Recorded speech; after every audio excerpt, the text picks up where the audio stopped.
Hello friends, welcome back to KL2S channel. Bigg Boss Tamil season 101வது நாள். இன்னும் வந்து 5 நாள் தான் இருக்கு. ஸோ எடுத்தோடனே திவ்யாவும் ஆதிரையும் பேசிக்கிட்டு இருந்தாங்க. என்ன பத்தி பேசிக்கிட்டு இருந்தாங்கன்னா, திவாகரை பத்தி பேசிக்கிட்டு இருந்தாங்க. அதாவது திவாகர் வந்து ரொம்ப லிமிட் தாண்டி போயாச்சு அப்படின்னு திவ்யா வந்து ஆதிரியிட்ட சொல்லிட்டு இருந்தாங்க. அப்புறம் திவாகர் அதை கேட்டுட்டு ஒட்டிக்கலாம் கேட்கல, அவருக்கு விளங்கிருக்கு பிறகு உடனே அவர் வந்து என்னை பத்தி பேசாத அப்படி இப்படின்னு, உன்னை பத்தி பேசலன்னு பேசிட்டு தான் இருந்தாங்க. அப்புறம் எல்லை மீறி பேசிட்டு என்ன நீ ரொம்ப பேசுறன்னு அப்படின்னு திவ்யா கேட்க, அப்புறம் அவர் வந்து என்ன திவ்யா இப்ப வந்து ஊமன் கட்லாம் எடுத்துட்டு வரீங்க அப்படின்ட்டுன்னு அவர் சொல்லிக்கிட்டு இருந்தாங்க. எனக்கு அதை பாக்குறதுக்கு வாட் நான்சென்ஸ் இஸ் திஸ் தான் இருந்துச்சு. ஏன்னா போய் மடியில படுத்துக்கிற அது இதுன்னு ஒரு ஒரு ஒரு ஓகே, ஒருத்தவங்க வந்து உனக்கு ஸ்பேஸ் கொடுக்குறாங்க, அந்த வந்து நீ வந்து அதுக்கு நீ அட்வான்டேஜ் எடுத்துக்க கூடாது. ஸோ திவாகரோட செயல் வந்து 101% வந்து அவர் அட்வான்டேஜ் எடுத்துக்கிறாரு. அதுதான்.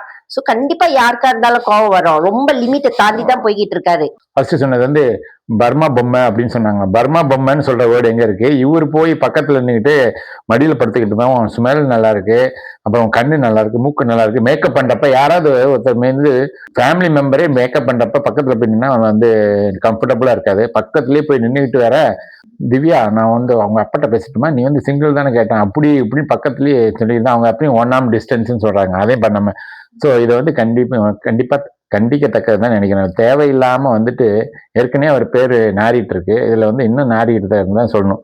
இல்ல திவாகருக்கு வந்து மனசுல என்னன்னு நினைப்புன்னு தெரியல. ஒரு பெரிய ஹீரோன்னு அவருக்கு ஹீரோன்னு உன் மனசுல நீ நினைச்சுக்கிட்டா அது உன்னோட நீ வந்து ஒரு வரமுறை வேணா, உன் வயசு என்ன, அந்த பொண்ணு வயசு என்ன, அதான் அந்த பொண்ணு உன்னை அண்ணன்னு கூப்பிடுது.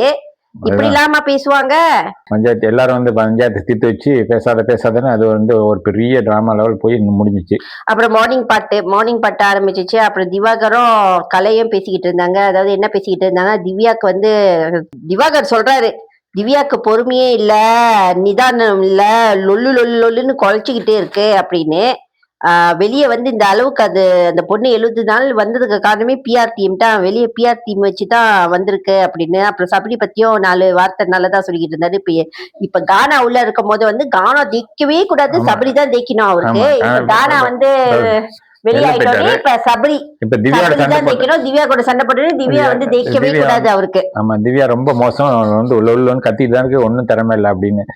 அப்புறம் மார்னிங் ஆக்டிவிட்டி என்னன்னா, உங்ககிட்ட இருக்கிற பொங்கல் போகிக்கு ஏத்த மாதிரி ஒரு ஆக்டிவிட்டி, உங்ககிட்ட இருக்கிற ஒரு ஹேபிட் வந்து நீங்க எரிக்கணும், அப்படி போட்டு கொளுத்தணும்னு நினைக்கிறீங்க. அப்ப ஒரு ஹேபிட்டை வந்து நீங்க வளர்க்கணும், புதுசா ஆரம்பிக்கணும் அப்படின்ட்டு. போகியன பழையன கழிதலும் புதியன புகுதலும் சொல்லுவாங்கல்ல, அதனால பழையன எதை வளர்த்துட்டு எது புதுசா வேணும் அப்படின்னு.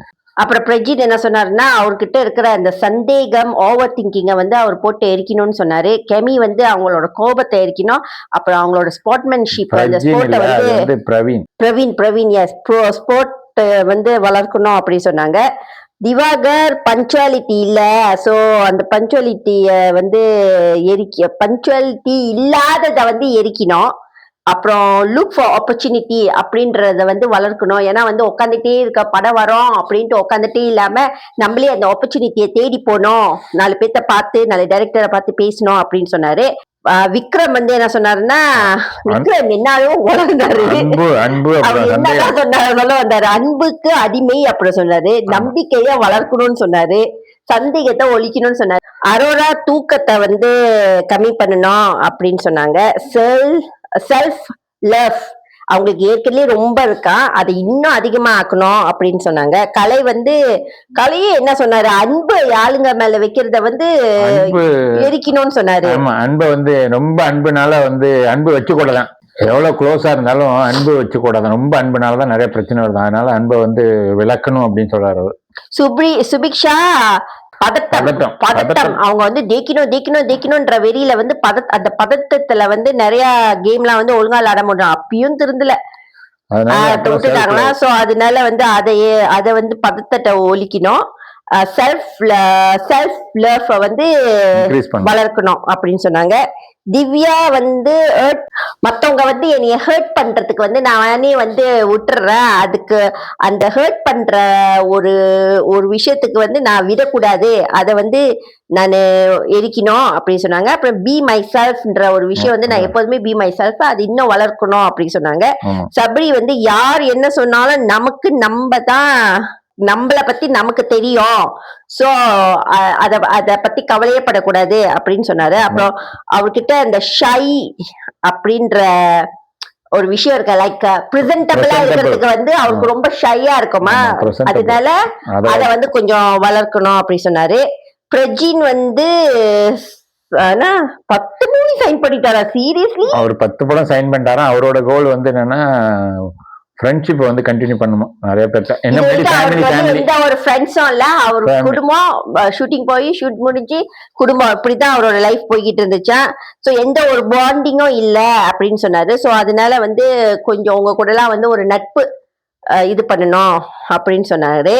அப்புறம் சென்னை செந்தமிழ் அப்படின்னு ஒரு பாட்டு போட்டாங்க. பாட்டு போட்டுட்டு திவ்யா வந்து கரெக்டா கண்டுபிடிச்சிட்டாங்க நம்மள நடிப்பறக்கி சென்ட்ராவோட என்ட்ரி அப்படின்னு. தென் ஃபர்ஸ்ட் புருஷனோட கூட சான்ஸ் கொடுக்காம இந்த திவாகர் போய் ஓடி போய் ஆக்ட் பண்ணிட்டாரு. அப்படி என்ன திடீர்னு சாண்ட்ரா மேல அவருக்கு வந்து பாசம் வந்து அள்ளி பொங்குதுன்னு எனக்கும் தெரியல.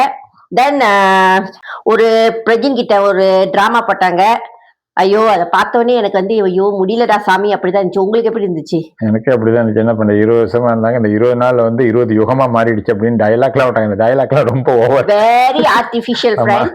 நிஜமா சொல்றேன், இதே சாண்ட்ரா பிரஜினோட கப்பல் இன்டர்வியூ இல்ல கப்பலா சேர்ந்து அவங்க செய்யற விஷயங்கள் வந்து வெளியே நான் பார்த்து, ஐ மீன் பிக் பாஸ்க்கு முன் நான் ரொம்ப ரசிச்சிருக்கேன். எனக்கு ரொம்ப பிடிச்ச கப்பல், ரொம்ப பிடிக்கும். ஆனா இன்னைக்கு நான் பார்த்தது வந்து ரொம்ப ரொம்ப ஃபேக்கா தான் இருந்துச்சு. அப்புறம் போயிட்டு ரம்யாட்ட என்ன சொன்னாங்க, அவங்க அந்த ஒரு சீன் சொன்னதை பார்க்கவே இல்லவே இல்லை அப்படின்னு அடம் பிடிச்சாங்க. ரம்யா வந்து நான் ரெக்கார்டே பண்ணி வச்சிருக்கேன், அது கண்டிப்பா வந்து இருக்கு, நான் வேணா காமிக்கிறேன் உனக்கு அப்படின்னு சொன்னாங்க. இல்லை அப்படின்ட்டு போயிட்டாங்களா. அது முடிஞ்சிட்டு அப்போ வந்து என்னன்னா அமித் புலம்பிட்டு இருந்தாரு. எனக்கு வந்து எவ்வளோ வலி இருக்கு தெரியுமா, நெஞ்சில எவ்வளோ வலி இருக்கு தெரியுமா, ஏன்னா அவங்க வந்து இப்படி சொன்னது அவரால் என்ன தாங்கிக்கவே முடியல அப்படின்னு சொல்லிட்டு இருந்தாரு. நான் பேசவே மாட்டேன் சாண்ட்ரா கிட்ட அப்படின்னு சொல்லிக்கிட்டு இருக்கிற நேரத்துல சாண்ட்ரா வந்து கட்டி பிடிச்சிட்டாங்களா. கட்டி பிடிச்சுன்னு அமீர் வந்து அதை இக்னோர் பண்ணாரு. ஈவன் இசே நத்திங், என்னது உங்களுக்கு கோவனா சொல்லுங்க, பேசுங்க I just don't want to talk அப்படின்னு சொல்லி Sandra keep forcing and asking சொல்லுங்க அப்படின்னு ஒரு நடிப்பு. அந்த அப்படியே இந்த 32 பல்லம் அப்படி தெரியற மாதிரி ஒரு ஃபேக் சிரிப்பை போட்டுக்கிட்டு தென் லைஃப் லாங் உங்க கூட எனக்கு ஃப்ரெண்ட்ஷிப் கண்டினியூ பண்ணணும் சொல்லுங்கன்ட்டு அப்படியே. தென் அமீர் வந்து சொன்னாங்க இந்த மாதிரி பிரச்சனை எப்படி நீங்க வந்து இந்த மாதிரி சொல்ல முடியும்னு சாண்ட்ரா வந்து எக்ஸ்பிளைன் பண்ணாங்க. அதாவது நான் அது சும்மா ஒரு பிளே, அது ஒரு ஃபன்னுக்கு தான் சொன்னேன். அப்புறம் கொஞ்சம் அவங்க சாரி கேட்டாங்க. அமித்தும் மயங்கிட்டாருன்னு நினைக்கிறேன், ஏன்னா ஆக்ட் பண்ணிட்டாரு. மயங்கிட்டாரா இல்ல வந்து ஓகே இந்த சமயத்துல இத ஸ்டாப் பண்ணோன்ற ஒரு ஹக் கொடுத்தாரான்னு தெரியல. ஆனா எனக்கு உண்மையிலே அந்த ஃபேக் சாண்ட்ரா பண்றது ரொம்ப இரிட்டேட்டிங்கா தான் இருந்துச்சு. வெரி ஆர்டிபிஷியலா இருந்துச்சு. ஒரு ஆள் வந்து அவ்வளவுதான் இருக்காரு, போய் ஃபோர்ஸ் பண்ணி பண்ற மாதிரி தான் இருந்துச்சு. அவரு வந்து ஆனா ஹீஸ் வெரி ஜென்யூன் ஜென்டில்மேன்ங்கனால அது வந்து பேச வேணாம் அப்படின்னு உள்ளுக்குள்ள கண்டிப்பா இருக்கும், அந்த வழி இல்லாம இருக்காது.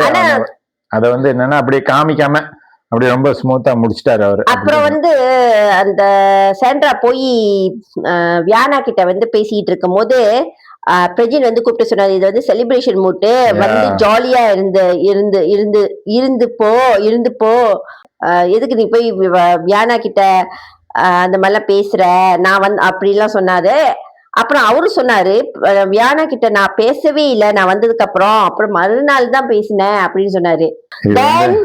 வினோட்டுக்கு ஒரு சாங்க போட்டு உள்ள வர வச்சாங்க. விஜய் சாங்க போட்டு நெஞ்சுக்குள்ள குடி இருக்கும் பாட்டை போட்டாங்களா, பயங்கர தெரிஞ்சிச்சு எல்லாருக்கும் யார் வரான்னு. எல்லாம் அவ்வளோ ஜாலியா அவ்வளோ ஹாப்பியா சோ ஹாப்பி, ஒரே ஆர்ப்பாட்ட தாங்க முடியல. அப்புறம் எல்லாமே மாத்தி லவ் யூ மிஸ் யூ அப்படின்ட்டு சொல்ல அப்புறம் அவர் உள்ள வந்து அல்வா எப்படி இருந்துச்சுன்னு கேட்டாரு. பிக் பாஸ் எடுத்தோடனே ஜூனியர் வெல்கம் பேக் அப்படின்னு சொல்ல அப்புறம் சாண்ட்ராக்கு கண்டிப்பா அது வந்து ஒரு மாதிரியா இருக்கும். ஏன்னா பிக் பாஸ் வந்து சாண்ட்ராவை வந்து வெல்கம் பேக் சாண்ட்ரா அப்படின்னு சொன்னாங்க. என்ன சாண்ட்ரா சொல்றீங்க, என்ன அப்படி கூப்பிடுறீங்கன்ட்டு பிக் பாஸ் ஒண்ணுமே சொல்லல. அப்புறம் வினோட்டுக்கு வந்து பாக்கியா என்ன சொன்னாங்க, நலம் அப்படிலாம் நலம் விசாரிச்சாரு. ஆமா, அவர் வந்து என்ன பாட்டம் பயங்கரமா போக ஆரம்பிச்சிட்டாங்க. இவங்கெல்லாம் இங்க ஒரு கலகலன்னு ஒரு கூட்டமா பேசிக்கிட்டு இருக்க, அந்த சைடு பார்த்தா அரோரா ஒரே அழுவ, யாரும் பொங்கி அழுந்துகிட்டு இருந்தாங்க. என்னடா இது, ஆனா வினோட் வந்தது பிடிக்கலையா அப்படின்னு பார்த்தா பழைய கதையை தூக்கிட்டு வராங்க. நீங்க வெளியே போனதுக்கு எல்லாம் நான் தான் சொல்றாங்க, நான் தான் காட்டுற மாதிரி. வினோட்டு ஏற்கனவே இதை வந்து தெளிவா சொல்லிட்டாரு. மறுபடியும் எதுக்கு 1008 வாட்டி ஒரு கேள்வியை கேட்டுட்டு இருக்கணும்னா அப்புறம் அவரே சத்தியம் பண்ணி வர சொல்லிட்டாரு. எடுத்தேன் அப்புறம் அவரே கலாய்ச்சிட்டாரு, அதை மாத்திட்டாரு. அந்த அவரோட பிரச்சனை வந்து என்ன, நான் வந்தது பிரச்சனையா இல்ல உனக்கு அந்த 18,000 கிடைக்கலையான்னு, 18 லட்சம் பணம் 18 லட்சம் கிடைக்கலன்னு உனக்கு அழுவியான்னு அதை மாத்திட்டாரு அந்த சீனா. அப்புறம் கொஞ்சம் அப்படியே ஜாலி ஆயிட்டாங்க. ஸோ அவர் தான் சொன்னால, கானாவோட திறமை வந்து என்னன்னா ரொம்ப சீரியஸா போயிட்டு இருக்கிறத டக்குன்னு மாத்தி விட்டுருவாரு ஒரு காமெடியில. ஸோ அதை வந்து நல்லா மேனேஜ் பண்ணாராங்க. அப்புறம் பிக் பாஸ் எல்லாத்தையும் வந்து இதுல உட்கார வச்சுட்டு லிவிங் ஹால்ல முதல் நாள் மாறி இந்த வீடும் மனசும் நிறைஞ்சிருக்கு, இந்த சபையும் நிறைஞ்சிருக்கு, இந்த சோஃபாவும் நிறைஞ்சிருக்கு. ஆனா ஒரே ஒரு வருத்தம், அந்த நிறைஞ்சதுல 2 பேர் இல்ல. அதாவது கமருடீன் அண்ட் பாரு அது இல்ல. அது வந்து ஒரு சின்ன வருத்தமா இருந்துச்சு. அவங்க அந்த தப்பு மட்டும் செய்யாம இருந்திருந்தா அவங்களும் வந்து பார்ட் ஆஃப் த 100 டேஸ்ல கலந்துருப்பாங்க. இன்னும் எப்படிங்க இன்னும் இதா இருந்திருக்கும், ஜாலியா. பட் அன்பார்ச்சுனேட்லி அவங்க இல்ல. அதுக்கப்புறம் பிக் பாஸ் வந்து இந்த வீட்டு BB9ஓட பெரு அங்கமே வந்து நட்பு. அந்த நட்புக்கு இன்னொரு பேர் வந்து குரூப்பிசம் அப்படின்னு சொல்லிட்டு ஒரு வீடியோ போட்டாரு. ஃப்ரெண்ட்ஷிப் ஆர் குரூப்பிசம் அப்படிங்கிற பேர்ல ஒரு வீடியோ போட்டாரு. நட்பு அந்த ஃப்ரெண்ட்ஷிப்ங்கிற பேர்ல வீடியோ போட்டாரு. அந்த வீடியோ ரொம்பவே நல்லா இருந்துச்சு. சோ வீடியோ போட்டாரு. அந்த வீடியோ முடிஞ்சதுக்கு அப்புறம் ஃப்ரெண்ட்ஸ் ஃபார் லைஃப் அப்படின்ட்டு ஒரு ஆளா வந்து ஒரு ஆளை மட்டும் தான் சொல்லணும் அப்படின்னு சொன்னாங்க. சோ திவாகர் மின்னுக்கு போய் பாரு என்னைக்குமே பாரு தான் அப்படின்னு சொன்னாரு. அமித் வந்து வினோத், டைரக்டர் சார் வந்து பிரவீன சொன்னாரு. வினோத் வந்து காமுவ சொன்னாரு. விக்ரம் கனிய சொன்னாரு. சப்ரி வந்து FG வந்து ஆதிரை, சுபிக்ஷா வியானா, சென்ட்ராக்கு நம்ம அப்புறம் வருவோமா. சாண்ட்ரா வந்து திவ்யா கூட தான் வந்து நட்பு ஆரம்பிச்சிச்சு. ஆனா நட்பை தொடரணும்னு நினைக்கிறது வந்து அமித் கூடிய போட்டாங்க. ஒரு வந்து ஃபுல் லைஃப் லாங் வேணும்னா அமித்னு அம்மா போதும் எனக்கு. அமித்தோட சம்பந்தமா அப்படிதான் எனக்கு தோணுச்சு. தென் திவ்யா வந்து ஒரே அழுகியா அப்படியே இமோஷனலா ஆயிட்டாங்க. அதாவது என்ன சொன்னாங்கன்னா அந்த வீடியோ பார்த்துட்டு எமோஷனல் ஆயிட்டாங்க. அந்த வீடியோல வந்து ஏன் காட்டவே மாட்டாங்க. அப்பதான் எனக்கு வந்து நான் ரியலைஸ் பண்ணேன், நான் வந்து யார் கூடயும் ஒரு இண்டிவிஜுவலா ஒரு ஆளை நான் ஏர்ன் பண்ணவே இல்லை. ஆனா எனக்கு உங்களுக்கு எல்லாம் அதை பாக்குறதுக்கு எல்லாம் ரொம்ப பொறாமையா இருந்துச்சு. எனக்கு நீங்களாம் போனதுக்கு அப்புறம் ஐ ஃபீல் ரொம்ப லோன்லியா இருந்துச்சு. சோ நான் வந்து ஒரு ஆளை சம்பாதிக்க பதிலா நிறைய பேரை சம்பாதிச்சிருக்கேன். ஆனா அந்த ஒரு ஆளை வந்து நான் ஏன் சம்பாதிக்கவே இல்லைன்னு ரொம்ப இமோஷனலா ஆகி அழுந்துட்டாங்க. அப்புறம் எல்லாரும் போய் அவங்கள வந்து ஹக் பண்ணிட்டாரு. அப்புறம் பிரஜின் வந்து அந்த இடத்துல போய் நீ எப்படி நான் உன் பேர் சொல்ல மாட்டேன்னு நினைச்ச, சத்தியமா நீ என் கூட லைஃப் லாங் இருக்கணும், ஆல்வேஸ் திவ்யா அப்படின்னு சொன்னாரு. உடனே நடிப்பி அரைக்கி போய் புருஷன் கட்டி பிடிச்சோடனே ஐயோ புருஷன் கட்டி பிடிச்சி திடீர்னு வெளியில வந்து புருஷன் பொண்டாட்டிய விட்டு இன்னொரு பொண்ணை கட்டி பிடிக்கிறாருன்ட்டு இவங்க போய் கூட சேர்ந்து கட்டி பிடிச்சி திவ்யாக்கு ஹக் பண்ணி முத்தம் கொடுத்தாங்க தானே.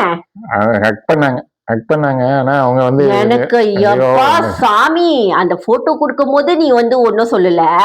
ஹக் பண்ண வந்தவங்கள வெளியே போய் ஸ்டேஜ்ல ஒரு டிராமா போட்ட, அப்புறம் வெளியில போய் இன்ஸ்டால வந்து ஒரு ஸ்டோரி போட்ட. அப்புறம் சரி அதெல்லாம் நீ திருந்தி மனம் வருந்தி இருந்தா நீ உள்ள வந்தோடனே முதல்ல என்ன செஞ்சிருக்கோம், வியானா கிட்ட போய் பேசின, ரம்யா கிட்ட போய் பேசின, அவங்க எல்லாம் விட்டுட்டு நீ பேச வேண்டிய ஆளே திவ்யா. அதை விட்டுப்புட்டு இப்ப உன் புருஷன் போய் லைஃப் லாங் எனக்கு நீ வேணும்னு சொன்னோனே உங்க மனசுக்குள்ள அப்படியே எரியுது. ஆனா அத 32 பல்ல கட்டி நடிச்சிட்டாங்க. கட்டி பிடிச்சிட்டாங்க. வீட்டுக்குள்ள போய் அந்த வீட்டுக்கு போனோன்னு இருக்கும் புருஷனுக்கு மறுபடியும் ஒன்ன சொல்றதுக்கு இல்ல. அப்புறம் துஷார் வந்து அரோரா சொன்னாரு. அது வந்து நம்மளுக்கு அதிசயம் இல்ல. அப்சரா வந்து வியானா, ரம்யா, அரோரா இவங்க 3 பேரு. ஆனா ஒரு ஆளை சொல்லணும்னா வியானா அப்படின்னு சொன்னாங்க. ரம்யா வந்து கனி சொன்னாங்க. தென் அதான் முடிஞ்சது. அதுதான் இந்த ஃப்ரெண்ட்ஷிப்போட இது. தென் திவ்யாவும் விக்ரமும் வந்து வெளியே பேசிக்கிட்டு இருந்தாங்க. அதாவது சேண்ட்ரா கட்டி பிடிச்சது வந்து ஜெனுவினா இல்ல அப்படின்ட்டு வந்து திவ்யாவும் சொன்னாங்க, விக்ரமும் சொன்னாரு. அப்புறம் விக்ரம் ஒரு வார்த்தை சொன்னாரு, நீங்க ரொம்ப ஒரு நியாயமான ஆளு அப்படின்னு நேர்மையான, சொன்னாரு. ரொம்ப நேர்மையானவங்க நீங்க. அதனால அதை நேர்மையான ஆளுன்னு சொன்னாரா? அது நேர்மையான சொன்னோடனே எபிசோட முடிச்சிட்டாங்க. நேர்மையான ஆளு. அதனாலதான் உங்களுக்கு ரொம்ப ஹர்ட் பண்ணுது யாராவது இருந்தா அப்படின்னு சொன்னாரா. அதோட முடிஞ்சது இன்னைக்கு. ஸோ இனிமேல் நம்ம வந்து செலிப்ரேஷன் வாரம் தான் இருக்க போகுது எல்லாமே. இன்னும் 4 நாளும் ரொம்ப கண்டென்ட் இருக்காது. நம்மளும் ஜாலியா பேசலாம். ஆனா ரொம்ப சேடா இருந்திருக்கிறது எதா தெரியுமா ஃப்ரெண்ட், இந்த பிக் பாஸ் முடிய போதே அப்படின்ட்டு. பிக் பாஸ் வந்து ஒரு ப்ரோக்ராம் நமக்குள்ள அப்படியே ரொம்ப கனெக்டடா ஆகி நம்ம வீட்டுல நடக்கிற மாதிரி நம்ம ரொம்ப இமோஷனலாவும், அவங்க இமோஷனல் ஆகுனா நம்ம இமோஷனலாவும், அவங்க கோவப்பட்டா நம்ம கோவப்படுவோம். அந்த மாதிரி ஒரு இருந்த ஒரு ஷோ.